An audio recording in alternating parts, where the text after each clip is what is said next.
It's Tuesday, the 20th of September 2022. Welcome to the Fast Five by Fear and Greed, where we give you the top 5 business stories you need to know in just 5 minutes. I'm Michael Thompson, and good morning, Sean Aylmer. Good morning, Michael. Sean, 5 stories in 5 minutes. Story number 1, big night last night, obviously, with the funeral of Queen Elizabeth II. It managed to be both full of pomp and pageantry, while still, of course, being very respectful to the former monarch. Yeah, I thought it was a fitting farewell to a queen who had ruled over her empire for 70 years. It's expected to have been the most watched television event in history and one of the largest gatherings of national leaders ever. The service was conducted by the Dean of Windsor, the spiritual head of St George's Chapel in Windsor. Prime Minister Anthony Albanese and 10 everyday Australians were there among 2,000 mourners. The last post, I thought, was poignant, and it was hard not to feel something when the British national anthem was sung or as a 2-minute silence was observed. A private burial service was due to be held for the royal family at 4:30am Australian Eastern Standard Time this morning. Now, Prime Minister Albanese used his time in the UK to meet other dignitaries. Ahead of the funeral, he said he'd spoken to King Charles III and was focused on expressing Australia's condolences. There was no Republic talks. He added that he was surprised by the King's energy levels during the meeting, given his gruelling schedule. Theoretically, you can't hold bilateral meetings at it, though Mr Albanese certainly spoke to the UK Prime Minister Liz Truss and also Canadian Prime Minister Justin Trudeau. Sean, on to story number 2 now, and there's plenty of property news around today, actually, from really kind of ranging from dire predictions of house price collapses right through, interestingly, to warnings about robots replacing workers. Yes. Look, the Financial Review is holding its annual property summit. There's plenty of speakers, from economists to investment bankers and asset managers. One to grab the headlines yesterday was Barrenjoey Chief Economist Joe Masters, a friend of ours, who said if the Reserve Bank lifts interest rates to the level the market expects, the economy will fall into recession. She expects house prices in Sydney to fall 25%. Can you believe that? 16% nationwide.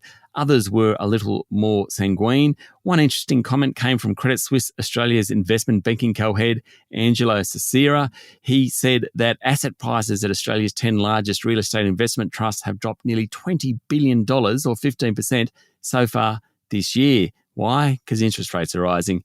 Charter Hall CEO David Harrison, whose company owns plenty of office space, said activity-based working is dead and office densities will increase. Currently, they're about 12 or 13 square metres per person.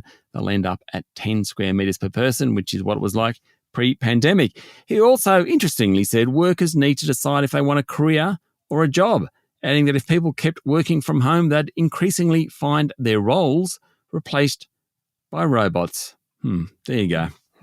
Not quite sure I understand that one, but we might move on. Story number 3, Sean. I don't know if you've done your tax yet. I'm always dreadfully slow at doing mine. I'll do it probably sometime next year. But if you think that we're paying kind of more tax now than ever before, you might well be right. However, most of the extra is being paid by the big miners. Yes, the big miners actually end us because the unemployment rate is so low. Now, tax payments as a share of the economy have hit a 16-year high and could beat the former coalition government's tax cap. Why? Record mining and energy profits and a boom in jobs. That's more income tax, that's more company tax, that's more royalties. Incredible, really. Federal tax collections are estimated by budget economist Chris Richardson to be about 24% of gross domestic product. That will certainly help reduce the budget deficit for the last financial year, but in the medium to longer term, deficits remain a structural problem for the economy. It's something Reserve Bank boss Phil Lowe highlighted late last week. He hopes politicians will do something about it. Story number 4, Sean. With only days now before the school holidays begin in many parts of the country, Qantas is proactively calling on passengers to get to the airport early. Yes, no surprises really. The national carrier said flight delays, cancellations and mishandled bag rates have fallen in the first week of September, and 70% of flights ran on time in the first fortnight of the month. It's a big improvement from July, where the number was 52%. There's also been fewer cancelled flights. Now, the reason? Simple. More staff. Qantas said it's hired an additional 1,500 staff in cabin crew, customer service and engineering, while baggage handling suppliers had boosted their workforce by 25%. We'll really find out how things are going this weekend, Michael, because, of course, we've got a 4-day weekend in Victoria. We've got the AFL football finals and the beginning of school holidays in many states.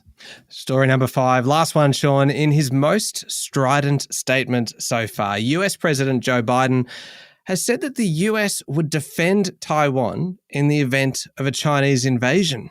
Yes. Now, up until the interview on CBS's 60 Minutes on Sunday night US time, Washington has been deliberately unclear on whether it would respond militarily to an attack on Taiwan. But the president was clear when asked if the US would defend Taiwan. He said yes, if in fact there was an unprecedented attack.